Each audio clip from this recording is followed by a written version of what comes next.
Howdy, hey folks, welcome. We're trying something new, something that we haven't done since returning to the channel.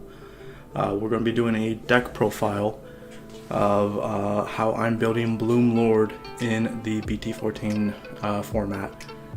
Now that we have access to the training cards and green just getting some relatively decent stuff this set, I feel like Bloomlord is a very viable option going forward, and it's become one of my favorite decks of all time in the Digimon card game. We're also trying a new format for deck profiles, so hopefully you like it. Hopefully it works out the way I want it to. If it doesn't, we'll deal with it for this one, and then we'll go back to how we used to do them back in the day before the rebranding and everything. But nonetheless, let's get on into this. Bloomlord profile. Alright, just like any other Digimon deck profile, we start off with our babies. The weirdos that save them for the end don't know them. We are playing 4 Kokomon from EX4. It's just the best baby for Bloomlord, and generically the best baby for any green deck. Gummymon from EX2 is also a very good option, and what I personally prefer as a 5th egg. But I want to see the consistency of having only 4 eggs, and I feel like we're not really going into a meta where it's slow enough to warrant 5 eggs. If we were playing like BT1 Mimi still, then that would be an option, but we haven't been playing that since at least BT13. So EX4 Coco is the choice of eggs, and I feel like the correct choice. Okay, we got our rookies here. We are doing 4 BT10 Palmon. It's our best searcher for the deck now.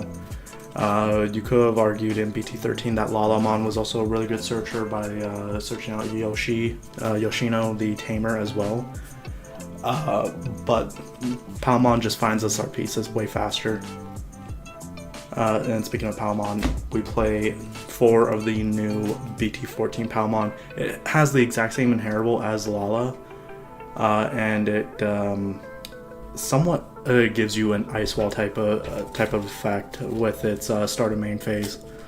Going in this format, I feel like we're going to be seeing a lot of rookies being promoted out of raising, and this Palmon is obviously one of them. We are still playing Lala. Its inheritable is also just good as well. And it's on play. It still finds us a piece. We have easy ways to cheat out our searchers, so Lala is still a good option going forward, and I only play 3 of it now. Since we, spoiler alert, aren't playing Yoshino anymore in the deck, or at least I'm not. I'm currently trying out a new list. This has been working okay for me so far. I feel like we are totally fine to cut down on 1 Lala. The inheritable is mainly what we are playing it for at this point. We are also still on 2 of the EX3 Pomu. It's just generically good. It has its uses. It lets us be able to do control our opponent's board a little bit.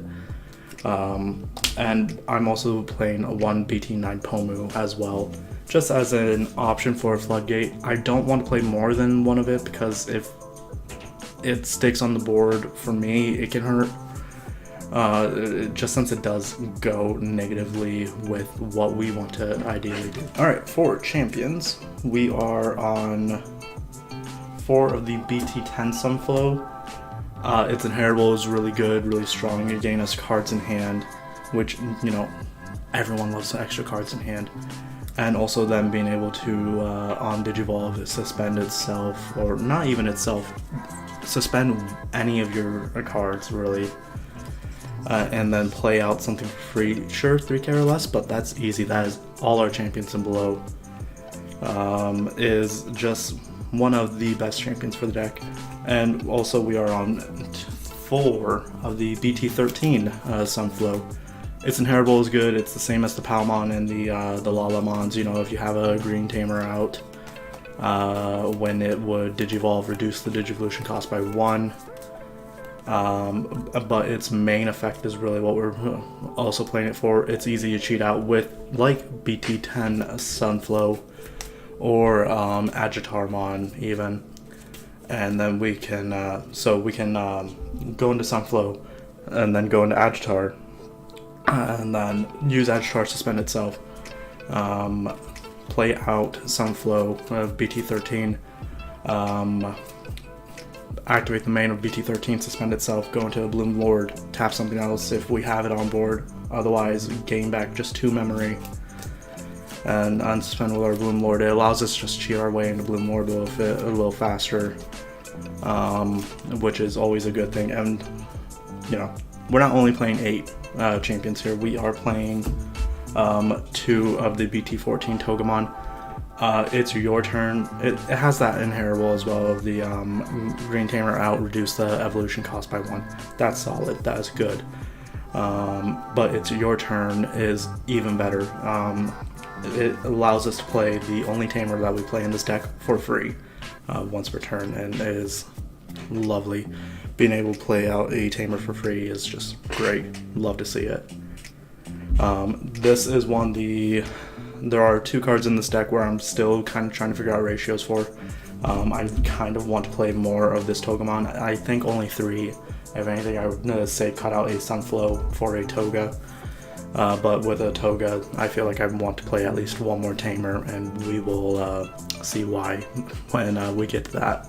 Our level 5s, or ultimates, however you want to call it, for Agitar from BT10 is just the best ultimate for you to go into. It's what you want to build up to in the back. It's main by suspending something to play out something is fantastic, and then it's your turn inheritable. It just works so well with Bloomlord. You know, you go into Bloomlord, suspend something, gain the memory back with Bloomlord, and then you gain an extra off of Agitar. Agitar is just our best level 5, and anyone that says otherwise is wrong. Wrong. Another level 5 though that I want to actually play more of, but I think 2 is totally fine for right now, is Cherrymon from BT10. It's Digisorption 2 is good. That means we're evolving for 1, and you know, if say the Agitar inheritable hasn't been used in a turn, if we Digizorb into this, we're Digisorbing for free, and its opponent's turn of just redirecting an attack is fantastic. Being able to control what our opponent is swinging into feels really nice. It's just a fantastic card. And then of course we have to play the 1-of.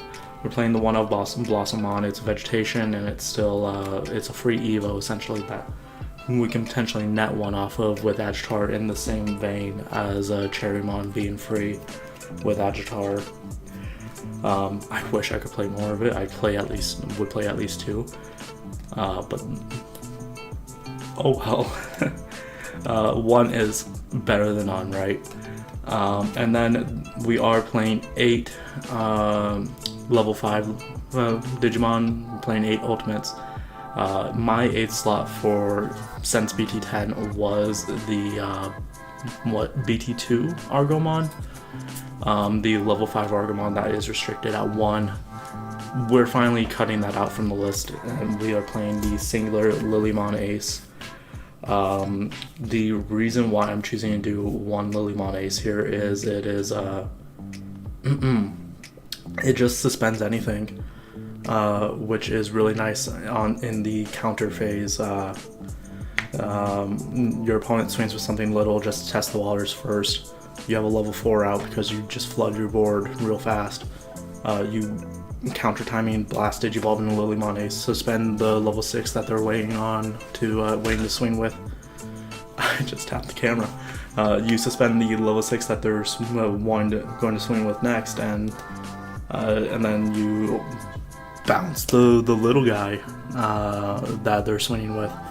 It just has the plays available, so that is why we're even running it. And you know, it is a fairy, so it works better. It synergizes better with like Bloom than Argomon did, which is very rarely ever came up, but when it did feel bad. But that is our selections for the level 5 slots. Okay. For the level 6s, I for the longest time have been playing 7 level 6s in Bloomlord because that's what's always felt right. It's felt consistent in seeing what I want to see. For the first time since EX3 came out, I am down to 6 level 6s. And then, I mean, obviously 4 of them is Bloomlord. This is what the deck is based around. I want to see this. I could possibly play 3 of this and then 3 of our other level 6, which is, of course, Hydramon. But Bloom is what makes the deck go around. Being able to swing for 14k 2 checks, 16k 3 checks is fantastic, and Hydramon is a wonderful piece of removal that we have access to. It is also a little, I don't want to say floodgatey, but a little floodgatey, you know. Being able to steal memory from your opponent during all turns. Level 7s, though, until BT12, I did not play any level 7s. Green did not have good level 7s. Quartzmon changed that. We're playing 1 BT12 Quartzmon. Just stunning. Feels so good. And Quartz is just an insane card. We are playing another level 7 though, in the Rosemon Burst. This very well can turn back into another Quartz. But it does Quartz for a turn, and does a mini Quartz for a turn, I should say. And it is a fairy, so that means it is something that we can also cheat into with the Sunflowmon. Grab off of the Palmon while grabbing like a vegetation like Hydra. So those are kind of the reasons why I'm wanting to play the Rosemon Burst. But again, this very easily can just go back to being a Quartz, and it even might, you know, I don't want to pick up a max rarity copy of this. I don't have like an extra $100, y'all. I don't have an extra 100 for a max rarity copy of this. But that is it for our Digimon, honestly. Going into like our tamers and options, we are on 2 of the BT14 Mimi. It is a searcher on play, and then you know, when in effect suspends a Digimon, by suspending this tamer you gain a memory. Hey, wow, we have tons of effects that suspend Digimon. If I play more of the Togemon, I would want to play at least 1 more of this Mimi, or maybe play like a Yoshino for the memory setter purposes.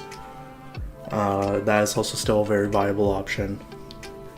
But I think this Mimi is good, just being able to search. This is what I'm wanting to play. The memory setter in this deck is not super necessary, so that's why I'm choosing Mimi over Yoshino. It's green, you have to play your 1 of. HPD, since the day this game began, has been at 1 for the English format, essentially.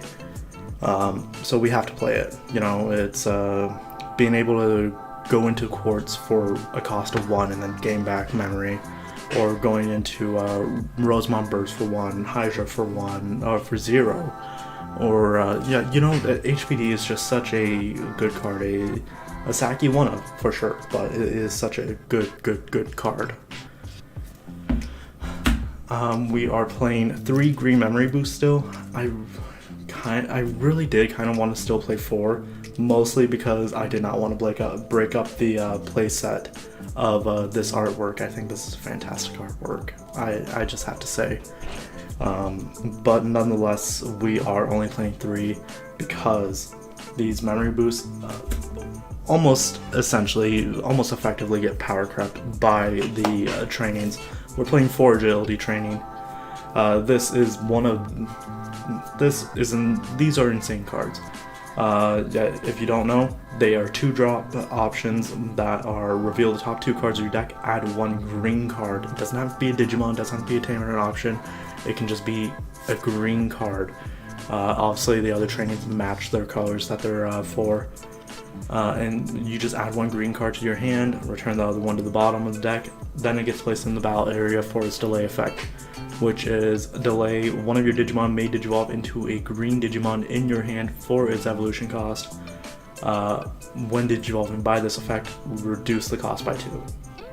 That is insane. That is really strong and has really speeds things up. And being able to play all 4 of these and then even additional ones of these is strong.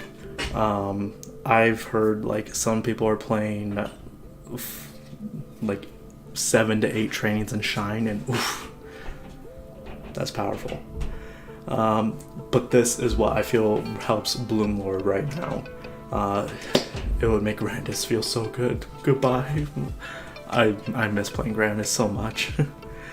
But that is it for the deck profile, y'all. Bloomlord has been one of my favorite decks ever since it released, and I am looking forward to playing it even more into the oncoming meta. That's all I can really say. Hope you all enjoyed this format for deck profiles. If you did, like, subscribe, comment, all that good stuff. Help get that engagement going. Come on, y'all. Anyway, I'll catch y'all later. Have a good one. Bye-bye.